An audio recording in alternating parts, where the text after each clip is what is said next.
होलिया में हमरा के मिले मजाना, होलिया में हमरा के मिले मजाना।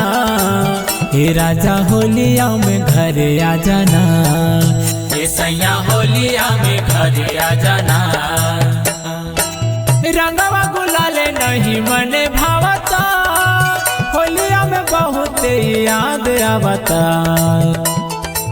हे राजा होलिया में घर आ जाना, हे सैया होलिया में घर आ जाना। हे राजा होलिया में घर आ जाना।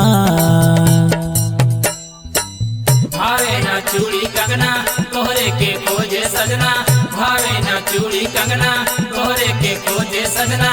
सोरहो सिंगार लागे तोरा बिना दूरा, ए हो सोरहो सिंगार लागे तोरा बिना दूरा। फागुआ में कैला ना सवाग सैया पूरा, होलिया में गैला हो कमाल से का पूरा। फागुआ में कैला ना सवाग सैया पूरा, होलिया में गैला हो कमाल से का पूरा।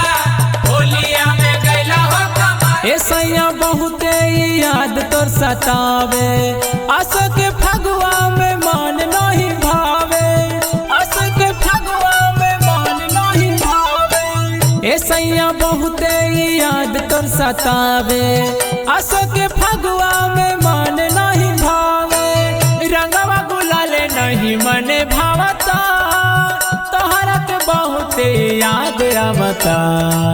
हे राजा होलिया में घर आ जाना, हे सैया होलिया में घर आ जाना।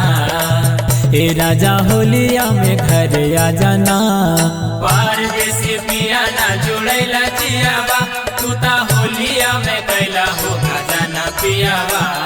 फागुआ में कैला ना सवाग सैया पूरा, फागुआ में कैला ना सवाग सैया पूरा।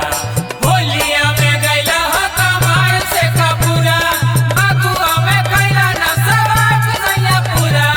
होलिया में गैला हो कमाल से का पूरा, होलिया में गैला हो कमाल। के रंगी गलिया के रंगी हो चोलिया, के कर संगे खेलब सैया होलिया, के कर संगे खेलब सैया होलिया। के रंगी गलिया के रंगी हो चोलिया, के कर संगे खेलब सैया होलिया। अकल चंदन बातें मानिला राजा, होलिया में हमरा के दे न सजा। हे राजा होलिया में घर आ जाना, हे सैया होलिया में घर आ जाना। हे राजा होलिया में घर आ जाना। साथी म्यूजिक रिकॉर्डिंग स्टूडियो प्रतापपुर।